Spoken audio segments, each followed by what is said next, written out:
President of the 79th session of the UN General Assembly, Secretary General, Mr. Antonio Guterres, Your Majesties and Excellencies, Heads of State and Government, Heads of Delegation, distinguished delegates, ladies and gentlemen.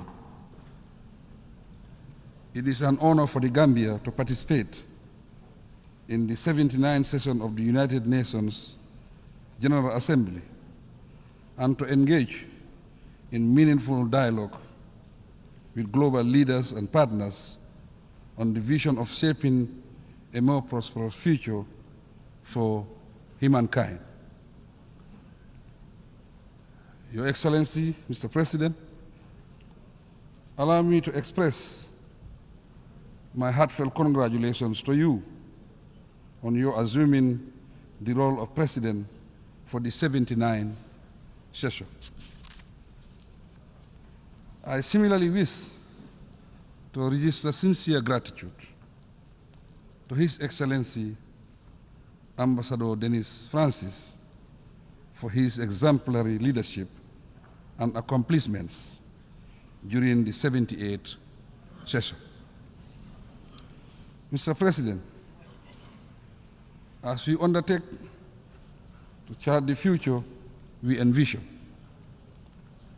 we welcome the initiative presented by Secretary General Guterres at the summit of the future under the theme Multilateral Solutions for a Better Tomorrow.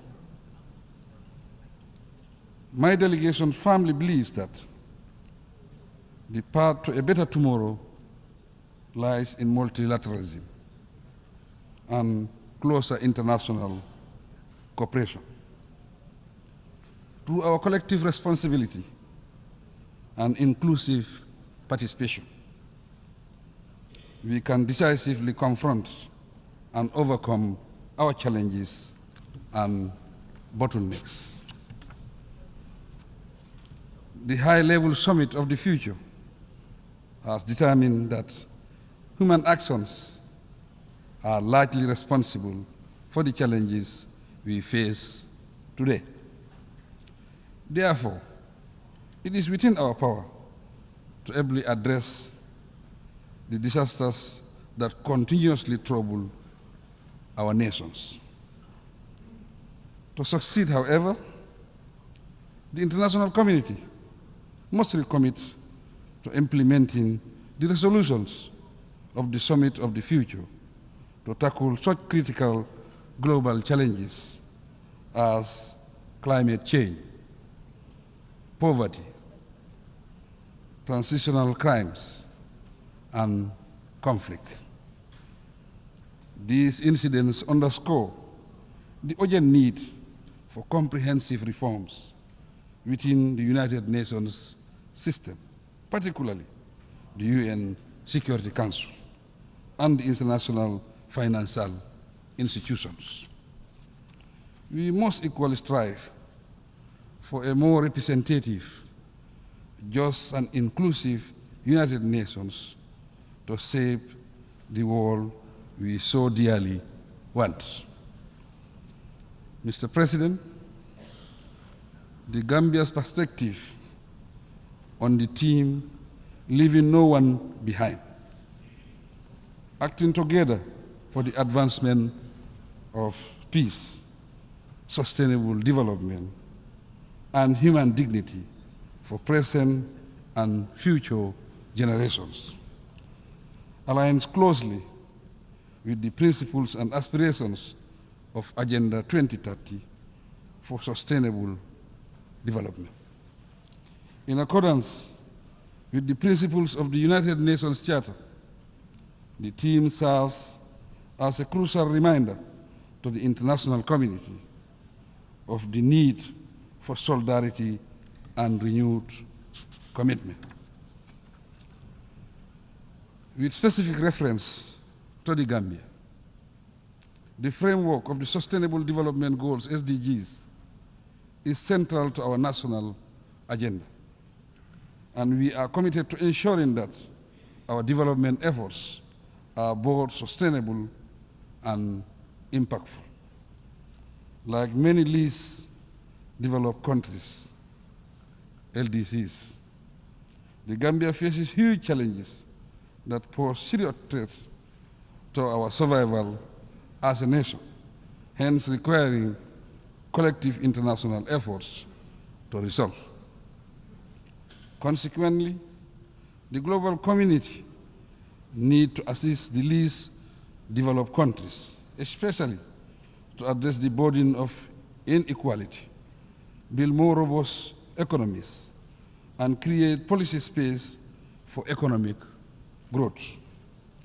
To tackle the debt burden and internal state weaknesses, we need to increase investment in capacity building. Also, we must jointly endeavor to bridge the digital divide and support technology transfer to advance development. Mr. President, we live in a world with widening inequalities, thus suppressing the weak and making the conditions of the poor worse, grossly violates the expressed ideals and spirit of the Summit of the Future. The Gambia is fully committed to the global call for gender equality and recognizes the indispensable role women play in socio-economic development. We firmly believe that empowering women translates into community empowerment and ultimately inclusive development. For these reasons, my government places great emphasis on women's rights, and we are dedicated to protecting and empowering women. As President, I will continue to ensure that women and girls are protected and given the necessary space to contribute meaningfully to our national development agenda. On youth matters, at the recent consultative summit, stakeholders recommended a sharper focus on innovation and climate change, gender equity, bridging the digital divide, and global governance that promotes youth empowerment through employment, education, and health. The summit's recommendations will inform endeavors to fill policy gaps and expand funding opportunities for better youth engagement. Furthermore, my government commits to aligning our national priorities with global benchmarks and in partnership with youth-led organizations and other stakeholders. We also resolve to use transformative solutions to create greater opportunities for all. Mr. President, the Gambia believes in collective international efforts to combat global challenges. Based on this, last year, the Gambia joined the international community by co-sponsoring UN General Assembly Consensus Resolution 77/276, which sought to engage the International Court of Justice, ICJ, on the obligations of states regarding climate change. Last August, the Gambia submitted its written statement to the ICJ, and we look forward to participating in the oral hearings later this year in The Hague. At the national level, the Gambia remains steadfast in its commitment to promoting human rights and establishing a vibrant democratic environment. The establishment of a National Human Rights Commission and entrenchment of a free, independent, and impartial judiciary provide a solid framework and a sense of security for our citizens, thus ensuring they have a place to seek redress for injustice. I am happy to report that since 2017, the Gambia has neither recorded a single political prisoner, nor has any journalist or human rights activist been jailed in the Gambia.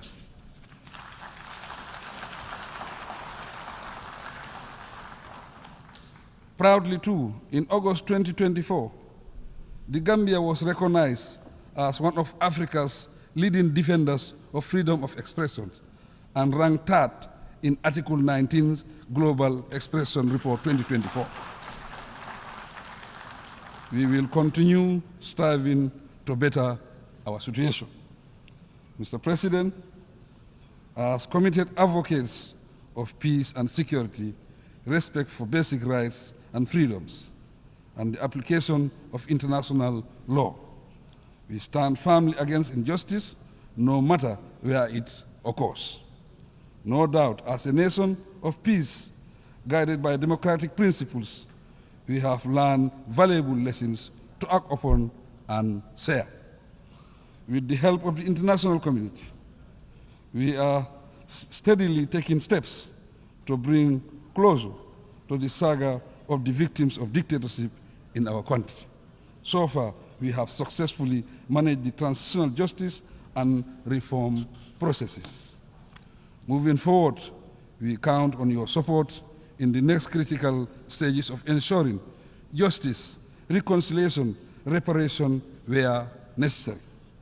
The Gambia will continue advocating preventive approaches to peace building to avert future conflicts. Once again, I take this opportunity to express our appreciation of all the support the UN Peace Building Commission has been extending to us.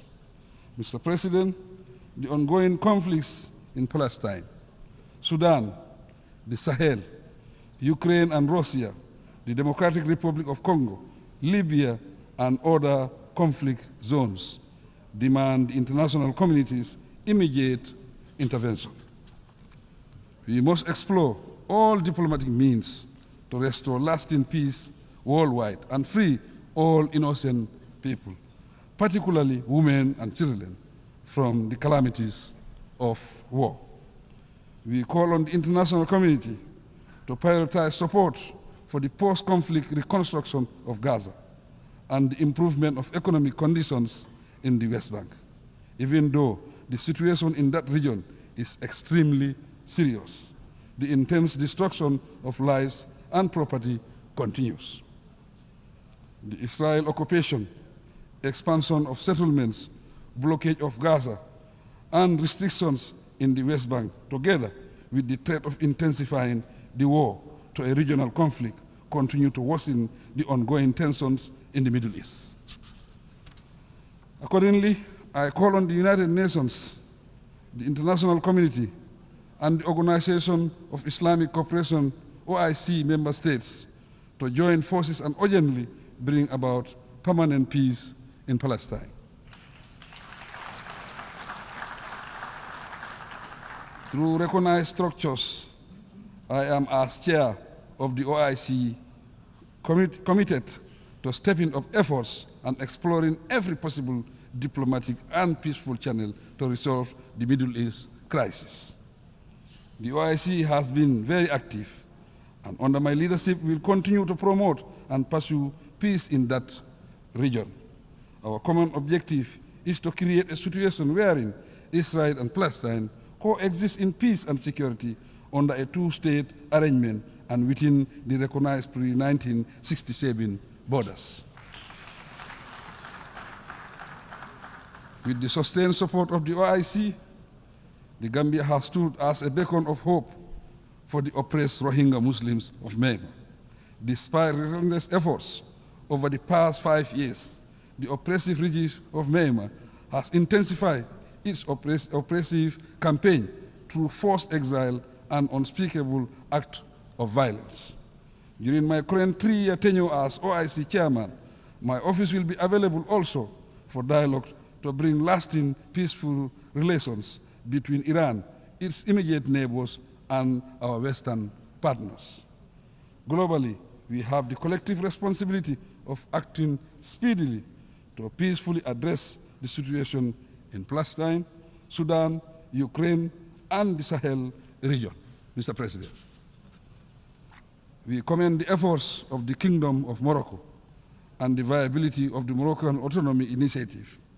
The initiative aligns with the principles of the UN Charter, and it provides a platform for all parties involved in the Moroccan Sahara conflict to engage in a UN-led dialogue for a permanent, mutually agreed political solution. With regard to recognition and respect for the One China principle, we continue to stand with China. The People's Republic of China represents renewed hope for global rebalancing towards justice, peace, and development. China's generous support to its southern neighbors through its numerous development cooperation initiatives has proven usefully impactful and strategic. Mr. President, migration has ever been a fundamental aspect of human development, and it significantly contributes to the growth of both home and host countries. The international community should address migration in a regulated manner and decriminalize it. Indeed, human beings should not risk losing their lives in pursuit of a better future. In this regard, the Gambia is collaborating with relevant countries to improve the plight of migrants, although we must discourage irregular migration. We are duty-bound to respect the rights of migrants and ensure they are treated with dignity, Mr. President. We recognize that dictatorship, conflict, climate change, poverty, and lack of opportunities are part of the root causes of migration. Economic sanctions imposed on states also contribute to forced migration. The long-standing US embargo against Cuba is an example. My view is that these embargoes should give way to renewed good neighborliness and cooperative relations between the two nations. The international community should address inequality and compassion and fulfill the commitment to the official development assistance pledge made by donor countries. As regards the original countries of migrants, we must uphold the ideals and principles of democracy, good governance, and wise resource management approaches, Mr. President. In conclusion, the international community must prioritize diplomacy, dialogue, and mutual understanding as we confront challenges of global concern. I also urge the private sector to collaborate with our governments in taking concrete actions towards our common goals. Simple yet impactful steps, such as supporting local initiatives, promoting inclusive policies, and engaging in global partnerships can make a significant difference in the world order. Despite the challenges we face, there is immense potential for positive change through collective endeavors. Let us embrace a message of hope, resilience, and optimism for the future. Together, we can create a world where peace, sustainable development, and human dignity are not mere dreams, but a reality for all. I thank you for your kind attention. En nombre de la Asamblea, agradezco al presidente de la República de Gambia.